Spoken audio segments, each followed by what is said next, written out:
കർത്താവായ യേശുവിൽ എനിക്ക് എത്രയും പ്രിയപ്പെട്ടവരെ, പ്രൈസ് ദി ലോർഡ്. നിങ്ങളെല്ലാവരും വലിയ ദൈവസാന്നിധ്യത്തിനകത്താണ്. കർത്താവിന് മഹത്വം. പ്രിയപ്പെട്ടവരെ, ഒരു ചെറിയൊരു കാര്യം നിങ്ങളോട് ഞാൻ പങ്കുവയ്ക്കാം. ഇങ്ങനെയാണ്. സത്യത്തിൽ നമുക്ക് എല്ലാവർക്കും അറിയാം, പലപ്പോഴും നമ്മളെല്ലാവരും പല രീതിയിലുള്ള പീഡനങ്ങളിലൂടെ കടന്നു പോകുന്നവരല്ലേ. ജോലി സ്ഥലത്ത് ചിലപ്പോൾ സഹപ്രവർത്തകർ നൽകുന്ന മാനസിക പീഡനം ഉണ്ടാകുമായിരിക്കാം. കുടുംബക്കാരുടെ ഭാഗത്തു നിന്നുണ്ടാകുന്ന മാനസിക പീഡനങ്ങൾ കാണാം. കുടുംബത്തിനകത്തുള്ള ശാരീരിക പീഡനങ്ങളുണ്ട്. മാനസികവും ശാരീരികവുമായിട്ട് പല രീതിയിലുള്ള ബുദ്ധിമുട്ടുകൾ അനുഭവിക്കും. ചിലപ്പോൾ നമ്മളെ ശാരീരികമായിട്ട് ഈ തകർത്ത് കളയുന്ന രീതിയിലുള്ള ദേഹോപദ്രവങ്ങൾ ചിലപ്പോൾ നമ്മൾ അനുഭവിക്കും. സത്യത്തിൽ എല്ലാ മനുഷ്യരും പീഡിപ്പിക്കപ്പെടും. സത്യമായ കാര്യമാണ്. ചിലർ അതിനെ ഭയങ്കരമായിട്ട് റിയാക്ട് ചെയ്ത് അതിനെതിരെ അങ്ങ് സംസാരിച്ച് സീനാകെ വേഴ്സ്റ്റായി പോകും. എന്നാൽ ഞാൻ നിങ്ങളോടൊരു കാര്യം പറയാം. നമ്മൾ ദൈവത്തിൻ്റെ തിരഞ്ഞെടുക്കപ്പെട്ടവരാണോ അല്ലയോ എന്ന് മനസ്സിലാക്കാനുള്ള ഒരു നല്ലൊരു വഴി ഞാൻ പറഞ്ഞു. അതിങ്ങനെയാണ്.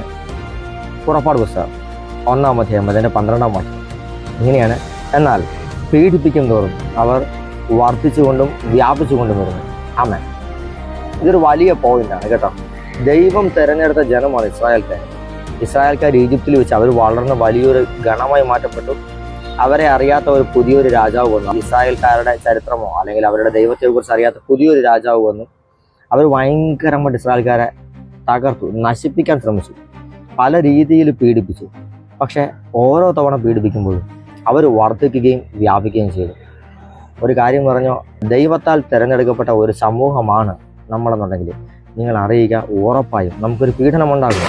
ക്രിസ്തീയ ജീവിതം എന്ന് പറഞ്ഞാൽ നിങ്ങൾ വിചാരിക്കരുത് അത് സേഫായുള്ള സുഗമമായ ഒരു ജീവിതമായിരിക്കും എന്ന് പ്രതീക്ഷിക്കരുത്. പ്രിയപ്പെട്ടവരെ, യഥാർത്ഥ ദൈവത്തെ ആരാധിക്കുന്ന എല്ലാവരും പീഡിപ്പിക്കുന്നു. പക്ഷെ ഒരു കാര്യം പറയണം, എത്ര പീഡിപ്പിക്കപ്പെട്ട് കഴിഞ്ഞാലും യഥാർത്ഥ ദൈവത്തിലുള്ള വിശ്വാസ നിമിത്തം ചിലപ്പോൾ കൂട്ടുകാരും സഹോദരങ്ങളും ബന്ധുക്കളും എല്ലാവരും നമ്മളെ തള്ളിപ്പറയും വേണ്ടെന്ന് വയ്ക്കും. അവർ നമ്മളെ ആത്മീയവും ശാരീരികവും മാനസികവുമായി പീഡിപ്പിക്കും. പക്ഷെ ഒരു കാര്യം പറഞ്ഞോ, എത്ര പീഡിപ്പിച്ചു കഴിഞ്ഞാലും നമ്മൾ തളർന്നു പോകത്തില്ല. നമ്മൾ വർദ്ധിക്കും, വ്യാപിക്കും. അത് ദൈവമക്കൾക്ക് മാത്രം അവകാശപ്പെട്ട.